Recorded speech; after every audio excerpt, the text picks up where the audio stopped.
महोदय, भारत के संविधान में प्रदत्त भाषा देवनागरी है। इसी देवनागरी भाषा को राजभाषा कहते हैं। आज सरकार चाहे प्रादेशिक हो, चाहे क्षेत्रीय हो अथवा केंद्रीय हो, आम लोगों के लिए प्रचार प्रसार देवनागरी का ही किया जा रहा है। और बात भी ठीक है, जब तक किसी देश में एक बोलचाल की भाषा ना हो तो वहाँ भाषा के लिए ही द्वंद्व चलता रहता है।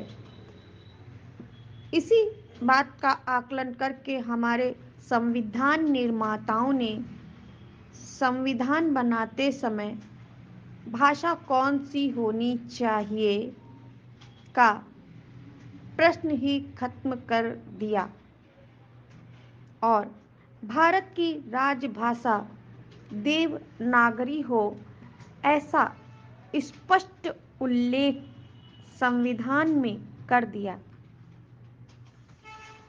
वैसे तो भारतवर्ष में 80% लोग हिंदी जानते हैं, बोलते हैं तथा लिखते भी हैं, लेकिन फिर भी हिंदी को राजभाषा का दर्जा नहीं मिला, क्योंकि हिंदी भाषा कहीं कहीं इतनी क्लिष्ट हो जाती है कि उसको समझना बड़ा कठिन होता है।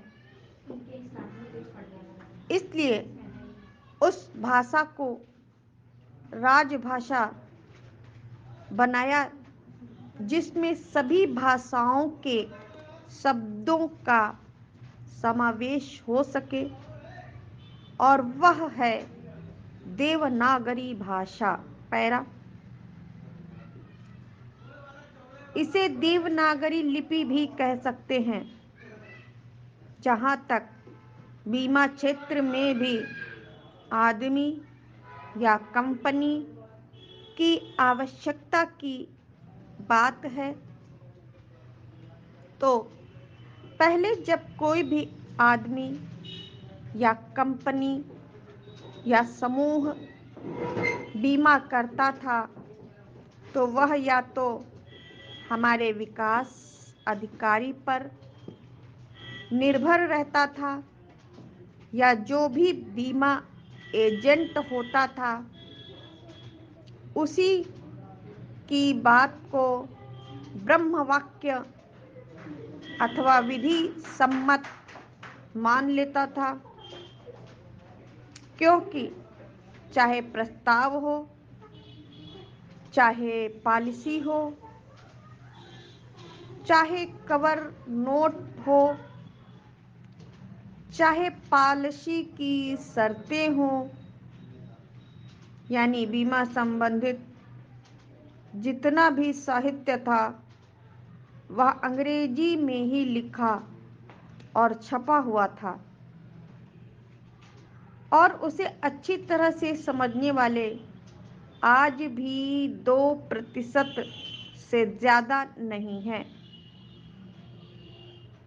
परिणामतः इसका प्रभाव क्या हुआ कि जब भी किसी ग्राहक को हानि या नुकसान होता तो उसे तरह तरह के प्रश्न तथा कागजात मांगे जाते थे, जिनकी पूर्ति उस समय आम ग्राहक नहीं कर पाता था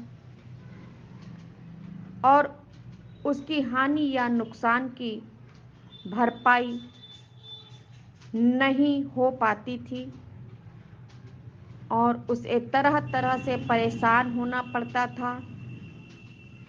और ग्राहक के मन में यह धारणा बन गई थी कि बीमा कंपनी से हानि या नुकसान होने पर पैसा लेना बड़ा कठिन कार्य है।